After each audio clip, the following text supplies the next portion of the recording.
والفرقان الحميد محمد رسول الله والذين معه أشداء على الكفار رحماء بينهم تراهم ركعا سجدا يبتغون فضلا من الله ورضوانه سيماهم في وجوههم من أثر السجود وقال رسول الله صلى الله عليه وسلم من سب أصحابي فعليه لعنة الله والملائكته والناس أجمعين. وقال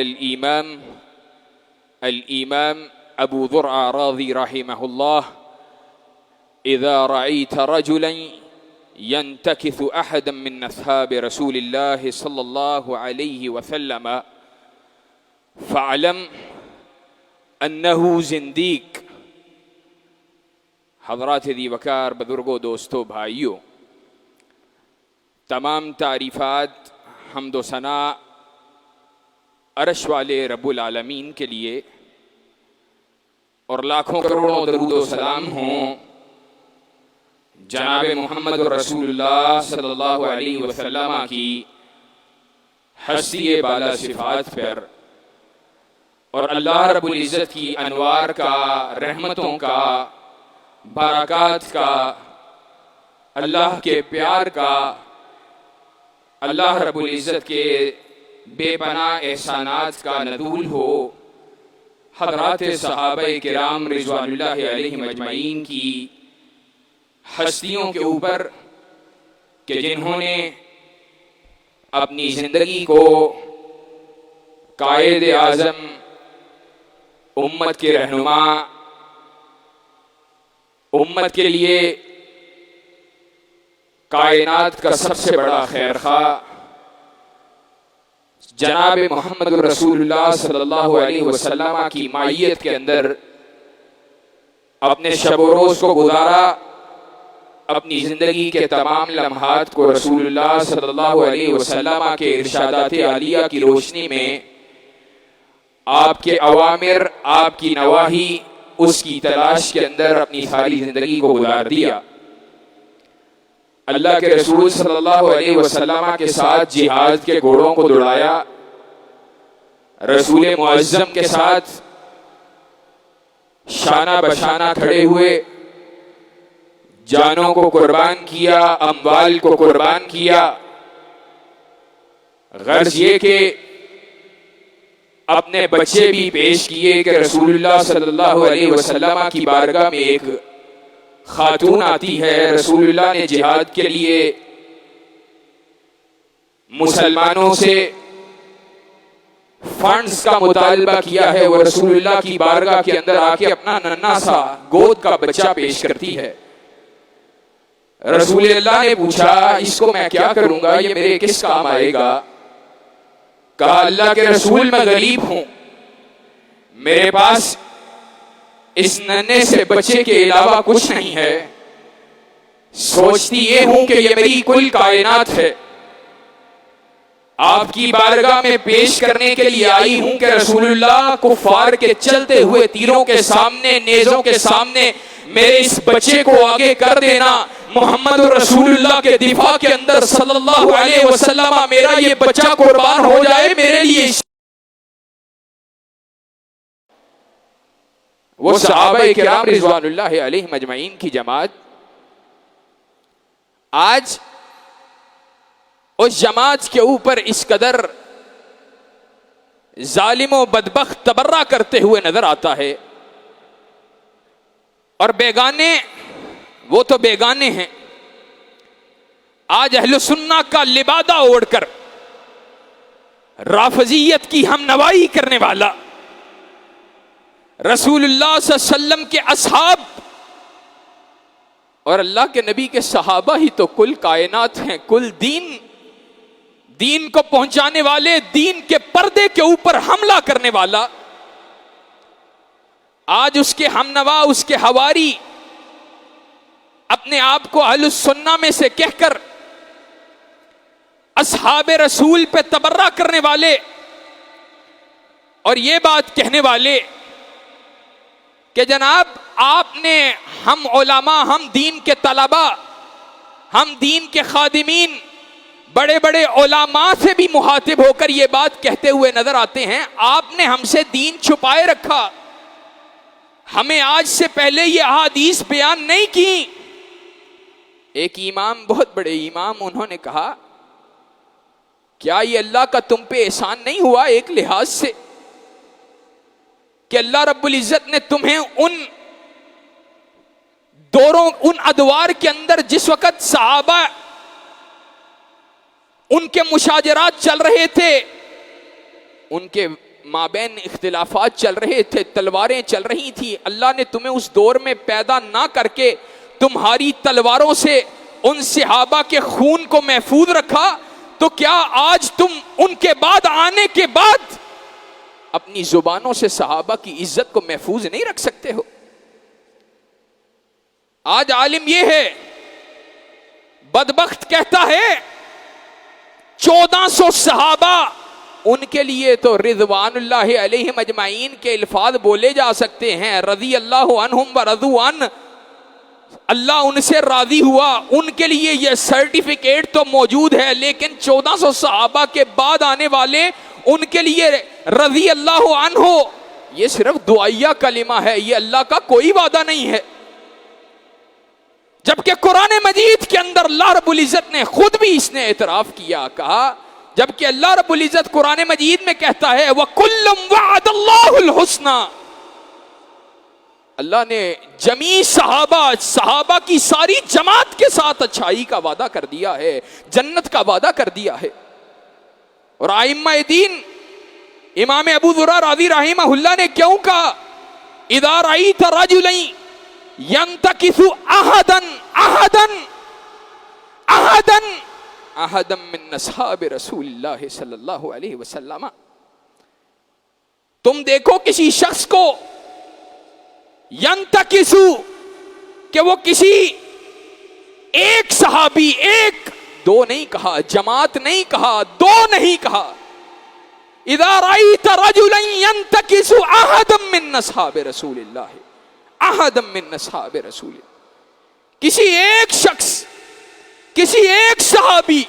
اس کی شان اقدس کے اندر گستاخی کرے، فعلم انہ زندیق،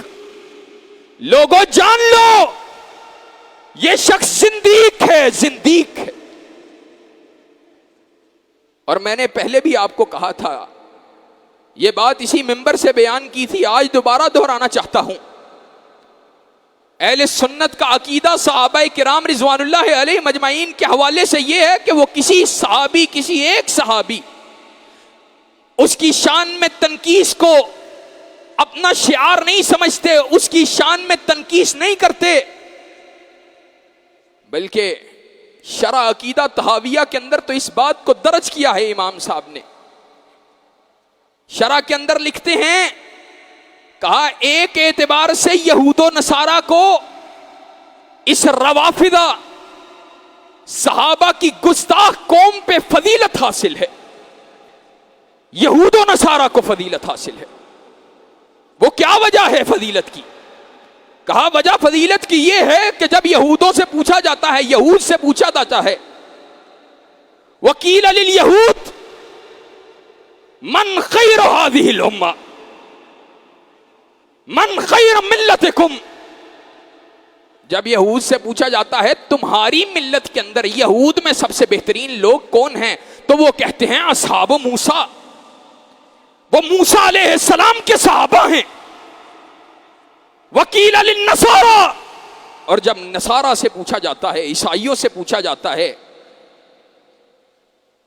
تم میں سے زیادہ، تمہاری ملت میں سب سے زیادہ خیر والے لوگ، بہترین لوگ کون ہیں، تو وہ جواب میں کہتے ہیں اصحاب عیسیٰ، اور کہتے ہیں آگے یہ قوم اتنی بدبخت اور ظالم واقع ہوئی ہے کہ جب ان سے پوچھا جاتا ہے کون لوگ ہیں، من شر هذه الامہ، تمہاری ملت کے اندر، رسول اللہ کی ملت کے اندر سب سے زیادہ معاذ اللہ برے لوگ کون ہیں، تو وہ کہتے ہیں اصحاب محمد رسول اللہ صلی اللہ علیہ وسلم۔ جواب میں کہتے ہیں ہماری ملت کے سب سے بدترین لوگ معاذ اللہ اللہ کے نبی کے ساتھی ہیں۔ آج افسوس ہے کہ تیرے سینے کے اندر صحابہ کی محبت کا چراغ کیوں نہیں جل رہا؟ تیرے بیٹے کو انجینئر کی باتیں کیوں اپیل کرتی ہیں؟ تیرا بیٹا انجینئر کی بات کو سننے کے لیے تیار کیوں ہے؟ کیا نبی کریم آپ کے ارشادات، کیا آپ کے اعلانات، کیا صحابہ سے آپ کی محبت کا اظہار، کیا قرآن مجید میں صحابہ کی عظمت و شان تمہارے لیے کافی نہیں ہے؟ اور ظالم کہتا ہے میں نے ایسی جماعت تیار کی ہے جو حق والی ہے۔ بدبخت انسان جس پہ پوری کائنات کے اہل سننا لعنت کرتے ہیں، اس شخص نے تو حق والوں کی جماعت تیار کی ہے، تو کیا محمد رسول اللہ صلی اللہ علیہ وسلم نے حق والے صحابہ کی جماعت تیار نہیں کی؟ کہ رسول اللہ کے جانے کے بعد جن کے لیے رسول اللہ دعائیں کرتے رہے، اللہم اجعلہ اللہم اجعلہ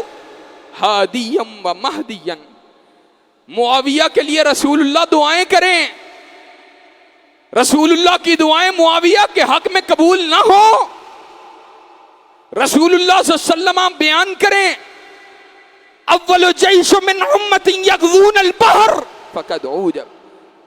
کہ میری امت کا وہ لشکر جو سب سے پہلے جہاد کرے گا، اللہ رب العزت نے بحری بیڑوں کا وہ لشکر جو سب سے پہلے اللہ کے راستے میں جہاد کرے گا، اللہ نے اس پہ جہنم کو حرام کر دیا ہے، تو معاویہ کو اس میں سے نکالنا چاہتا ہے؟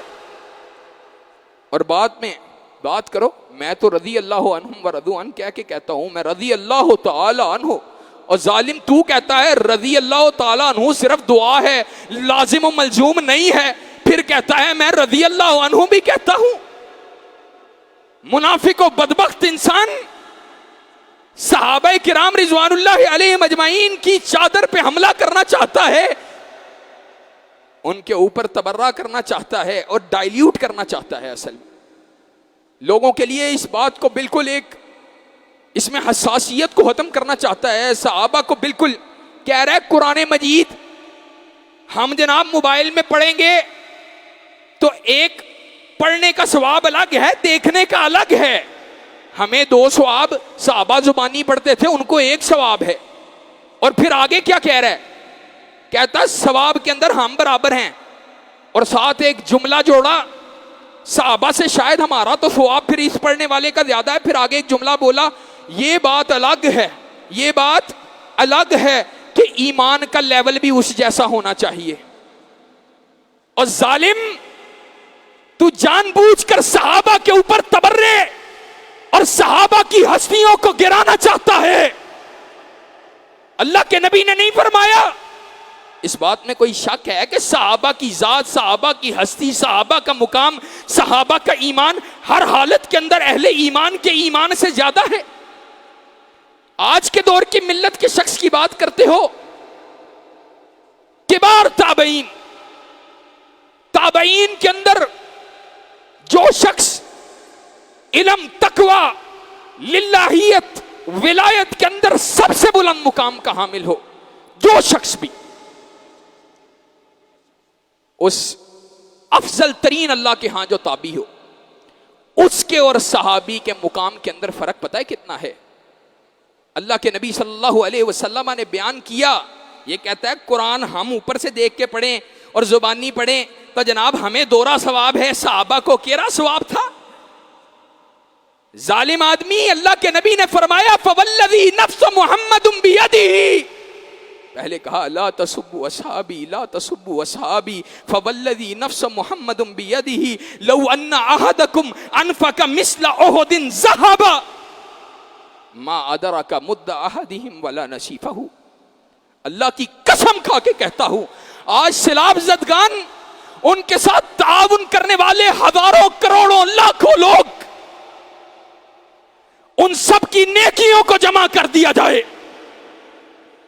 ابو بکر نے جو 1 لمحہ رسول اللہ کی معیت کے اندر گزارا ہے، معاویہ نے جو 1 لمحہ رسول اللہ کی معیت میں گزارا ہے، رسول اللہ کے دین کے لیے جو 1 پائی بھی خرچ کی ہے، یہ ساری نیکیاں ان ایک پائی کی عظمت کا مقابلہ نہیں کر سکتی ہیں۔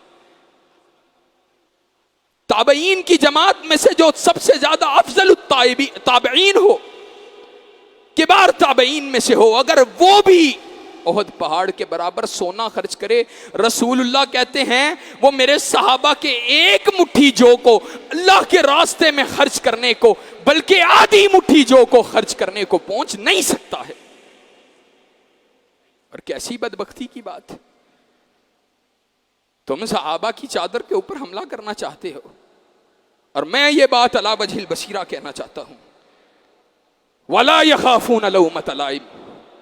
جاؤ، انجینئر کا چیلا کہتا ہے علامہ صاحب والد صاحب کے بارے میں، آپ کے پیچھے نماز نہیں پڑھوں گا آئندہ کے بعد، اگرچہ میں آپ کے پیچھے نماز پڑھ لیا کرتا تھا۔ پہلی تو بات یہ ہے، جو صحابہ کو گالیاں نکالنے والے، صحابہ پہ جھوٹ باندھنے والے، ان سے ہمارے حوالے سے جھوٹ منسوب کرنے کی کون سی ایسی بڑی بات ہے؟ لیکن پھر بھی اللہ کی قسم، یہ لارنس روڈ کا ممبر اور یہ لارنس روڈ کا مجمع صحابہ کی عظمت کو بیان کرنے کی وجہ سے، سیدنا امیر معاویہ کی شان کو بیان کرنے کی وجہ سے، سیدنا امیر معاویہ سے محبت، پیار، ان سے عقیدت کا اظہار کرنے کی وجہ سے یہ مجمع خالی صفوں کے اندر تبدیل ہو جائے گوارا ہے، لیکن رسول اللہ کے اصحاب سے غداری کرنا گوارا نہیں ہے۔ حضرات، اور ایک اور بات، آخری بات کرنے لگا ہوں، یہاں پہ بھی ایک نقطہ صحابہ سے اپنی محبت کا اظہار کر کے بات کو ختم کرنے جا رہا۔ رسول اللہ کی حرمت کے اوپر حملہ ہوا ہے، بی جے پی اس کے کسی بدبخت نے، کسی اس کے لیڈر ایم ایل اے نے پھر رسول معظم صلی اللہ علیہ وسلم کی شان اقدس کے اندر گستاخی کی ہے۔ انجینئر صاحب، مسلمانوں کی عمارت کو ڈھانا چاہتے ہو اور رسول اللہ کی حرمت پہ حملہ کرنے والے، ان کے خلاف تمہاری زبانوں کو تالے لگے ہوئے، اور پھر بات کرنا شروع کرتے ہیں۔ عمران خان نے پچھلے دنوں کہا سلمان رشدی کے اوپر حملہ وہ جناب والی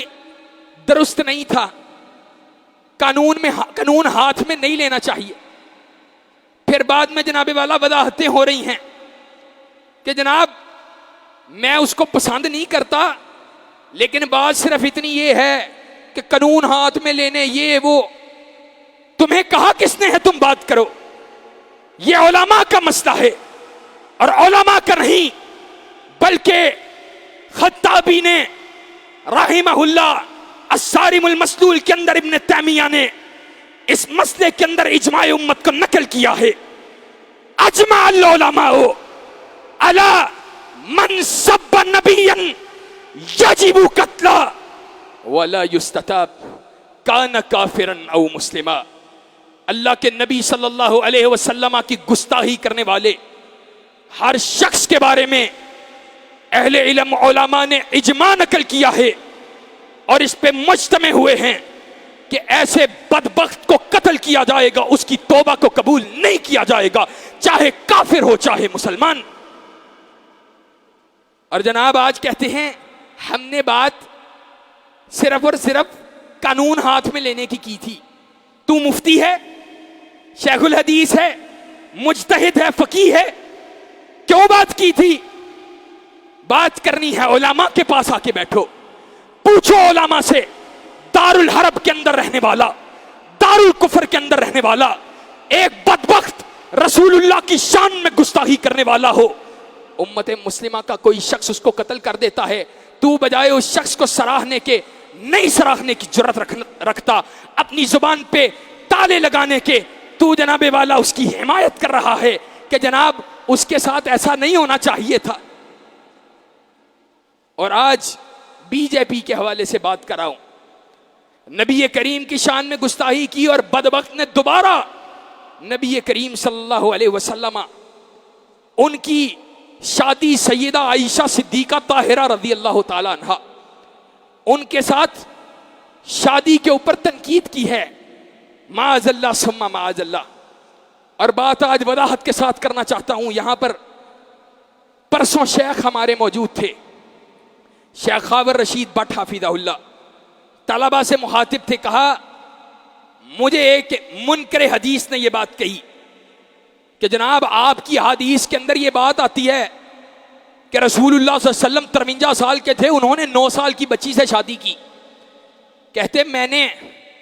بڑے تیقن سے بات کی، اور اہل اسلام رسول اللہ کے دین کو سن کے پریشان نہ ہو جایا کرو، اسلام پہ شرمندہ نہ ہوا کرو، اسلام پہ شرح صدر کو حاصل کرو. علم کمزور ہے، ایمان تو نہیں کمزور. اپنے علم کو بھی بڑھاؤ اور ایمان کو بھی بڑھاؤ. صحابہ کرام رضوان اللہ علیہ مجمعین کے اوپر تبرہ ہو، رسول اللہ پہ تبرہ ہو. تم جناب پریشان ہو جاتے ہو، حدیث پہ حملہ ہو پریشان ہو جاتے ہو. ہمارے شیخ کہنے لگے، کہا میں نے اس کو کہا بتلاؤ تمہیں اعتراض کس بات پہ ہے؟ رسول اللہ کی عمر زیادہ تھی، بچی کی عمر کم تھی، اس بات پہ اعتراض ہے. تو کیا آج یہ دلائل ہمیں اپنے معاشرے میں نہیں ملتے؟ 4 سال 5 سال 10 سال 15 سال کی عمر کا گیپ نہیں ملتا؟ اگر عمر کا گیپ مسئلہ نہیں ہے، کتنا گیپ ہے یہ تو مسئلہ ہی نہیں نا ہے. اگر عمر کا گیپ جائز ہے تو پھر جتنا بھی ہے جائز ہے. ایک بات. دوسری بات یہ ہے کہ ابو بکر کو مسئلہ نہیں ہے، جس نے اپنی بیٹی دی ہے اس کو مسئلہ نہیں ہے. ابو بکر کی بیٹی کو مسئلہ نہیں ہے، صدیقہ کائنات کو مسئلہ نہیں ہے.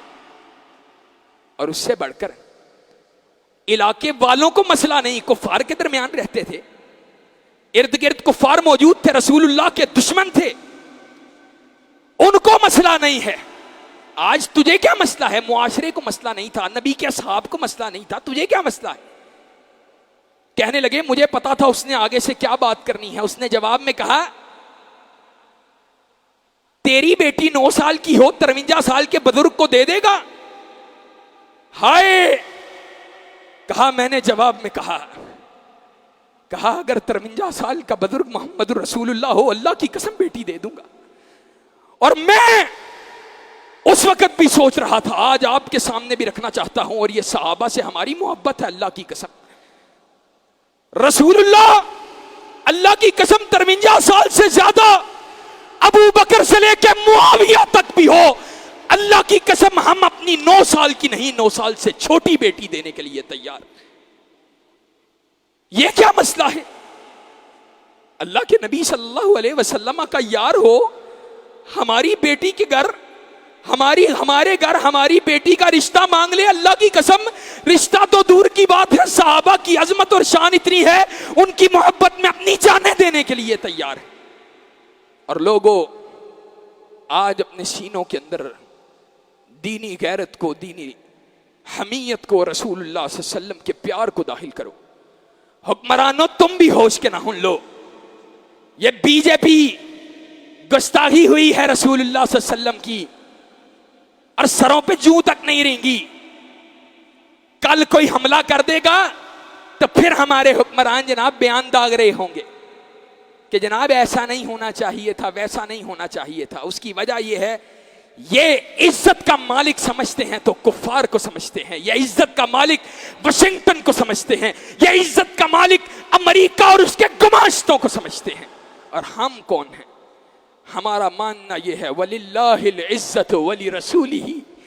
وَلِلْمُؤْمِنِينَ وَلَكِنَّ الْمُنَافِقِينَ لَا يَعْلَمُونَ. عزت اللہ کے لیے ہے، رسول خدا کے لیے ہے، مومنین کی جماعت کے لیے ہے، اور عزت ہمارے لیے ہے. اور منافقین کی جماعت نہیں مانتی ہے، نہ مانے پرواہ بھی نہیں ہے. حضرات اپنے سینوں کے اندر اللہ اور اس کے رسول کی محبت کو داخل کرو، اپنے ایمان کو رسول اللہ کی محبت کے ساتھ جلا بخشو، صحابہ کی محبت کے ساتھ جلا بخشو. اللہ رب العزت ہمیں صحیح معنوں کے اندر اللہ، اس کے رسول، اس کے صحابہ، شعائر اللہ، دین، اس کے ساتھ محبت کرنے کی توفیق عطا فرمائے. وآخر دعوانا ان الحمدللہ رب العالمین.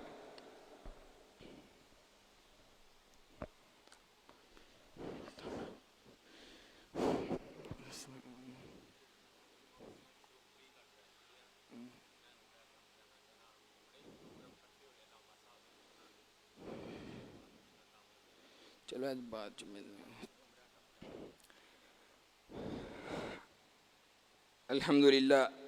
الحمد لله نحمده ونستعينه ونستغفره ونعوذ بالله من شرور أنفسنا ومن سيئات أعمالنا من يهده الله فلا مضل له ومن يضلله فلا هادي له وأشهد أن لا إله إلا الله وحده لا شريك له وأشهد أن محمدا عبده ورسوله صلوات ربي وسلام عليه أما بعد فإن خير الحديث كتاب الله وخير الهدي هدي محمد صلى الله عليه وسلم وشر الأمور محدثاتها وكل محدثة بدعة وكل بدعة ضلالة وكل ضلالة في النار. قال الله تبارك وتعالى محمد رسول الله والذين معه أشداء على الكفار رحماء بينهم. حضرات دی بکار، بزرگوں، دوستوں، بھائیوں، اس آیت مبارکہ کے ٹکڑے کو تلاوت کیا ہے کہ مومنین کی جماعت، اللہ کے نبی صلی اللہ علیہ وسلم اور ان کے صحابہ کی جماعت، اس کا طرز عمل کیا ہے؟ وہ کفار کے لیے شدید ہیں، دین کے دشمنوں کے لیے شدید ہیں اور اپنوں کے لیے نرم. اور رسول اللہ صلی اللہ علیہ وسلم اپنوں کے لیے شفقت کرنے والے، پیار کرنے والے، رحم کرنے والے، قربانیاں دینے والے. رسول معظم صلی اللہ علیہ وسلم نے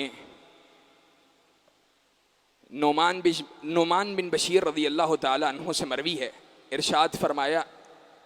کہ مومن کی مثال ایک جسد واحد کی حیثیت رکھتی ہے. مومنین کی جماعت، ایک شخص کو جب تکلیف پہنچتی ہے تو مومنین کی ساری جماعت اس تکلیف کو محسوس کرتی ہے. آج ہمارے ملک کے اندر، ملک کے بیشتر حصوں کے اندر سیلابی ریلے، انہوں نے بہت زبردست قسم کی تباہ کاریاں وہ کی ہیں. سب سے پہلی بات تو یہ ہے کہ اللہ رب العزت کی طرف رجوع کرنا چاہیے. یہ مصیبتیں کیوں آتی ہیں؟ یہ مصیبتیں اللہ رب العزت کی نافرمانی کی وجہ سے آتی ہیں. اللہ رب العزت، اس کی گستاخی ہوتی ہو، رسول معظم صلی اللہ علیہ وسلم کی گستاخی ہوتی ہو، صحابہ کی توہین ہوتی ہو، شعائر اللہ پہ حملہ ہوتا ہو، اللہ کے دین اور اس کے احکامات کو معطل کیا جاتا ہو، شراب نوشی ہوتی ہو، زنا کے اڈے چلتے ہوں، جوا، سود، یہ سب کچھ اللہ اور اس کے رسول کے نام پہ بننے والے ملک کے اندر ہوتا ہو، اور پھر اس کے بعد اللہ کے دین، اس کے احکامات، حدود اللہ کو نافذ بھی نہ کیا جائے، تو اللہ کے عذاب، اللہ کا غیظ، غضب کیوں نہ نازل ہو؟ سچی بات یہ ہے، آج ہم محلات میں رہنے والے، بنگلوں میں رہنے والے، آج بڑے بڑے عالی شان عمارتوں میں رہنے والے، ہم اپنے آپ کو محفوظ سمجھ رہے ہیں. اللہ کی قسم، یہ کچے مکانوں کو آج ذرا ڈھیر دیکھو اور ذرا سوچو تو صحیح. جس اللہ کے ایک حکم کے ساتھ پانی بستیوں کی بستیاں کھا گیا، اسی اللہ کے ایک حکم کے ساتھ یہ بڑے بڑے محلات کھنڈروں میں تبدیل ہو سکتے ہیں. آج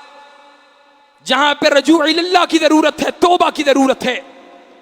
اللہ کے سامنے جھکنے کی ضرورت ہے، وہیں پہ اللہ کے دیے ہوئے مال کے ساتھ اپنے ان مظلوم بھائیوں، اپنی ماؤں، اپنی بیٹیوں، اپنے بچوں، ان کے ساتھ بھرپور تعاون کی بھی ضرورت ہے. ان کے ساتھ کندھے کے ساتھ کندھا ملا کے کھڑے ہونے کی بھی ضرورت ہے. آج ضرورت ہے اس امر کی کہ جن لوگوں سے پکے مکان چھن گئے، آج ہم ان لوگوں کو کم از کم کچے مکان اور راشن تو مہیا کر سکیں. کم از کم ان کو ٹینٹ ترپالیں، خشک راشن، میوہ جات، بسکٹ، پانی، اس کی فراہمی تو کر سکیں. آج ہمارے ان بھائیوں کو آپ کے مال کی ضرورت ہے، آپ کی ہمتوں کی ضرورت ہے. سچی بات ہے، مجھے والد صاحب نے کہا قرآن و سنہ موومنٹ کے ابتدائی دنوں میں کہ ہم جب اس کو دوبارہ سے منظم کر رہے، مجھے کہا کہ ہم اس کام کا آغاز کریں۔ میں نے کہا یہ بہت بڑی ذمہ داری ہے، شاید ہم اتنی قوت نہیں رکھتے، کیونکہ ہم ابھی کچھ معاملات میں مصروف بھی ہیں اور والد صاحب کی طبیعت بھی کچھ خراب ہے، لیکن ساتھیوں کے اصرار اور الحمدللہ جنوبی پنجاب میں ایک ٹیم، ایک بااعتماد ٹیم کے میسر آنے کے بعد، ہمارے ان علماء، ان ذمہ داران کے میسر اور ان کی حامی بھرنے کے بعد، ہم آج اس بات کا اعلان کر رہے ہیں کہ آپ بھرپور تعاون کریں۔ باہر بھی ساتھی موجود ہے، اور اس کے بعد مرکز کے اندر آپ اپنے سامان کو، نقدی کو، کپڑوں کو، جس بھی صورت کے اندر سامان کو پہنچانا چاہیں، اگلے چند روز تک جب تک اللہ رب العزت نے ہمیں ہمت دی اور ہم ان ساتھیوں کی حمایت کر سکے، ان کی کچھ نصرت کر سکے، اتنی دیر تک یہاں پر احباب آپ کے تعاون کو وصول کریں گے، اور انشاءاللہ اس تعاون کو ان علاقوں کے اندر پہنچایا جائے گا۔ تمام احباب اس میں شرکت کریں۔ وآخر دعوانا ان الحمدللہ رب العالمین۔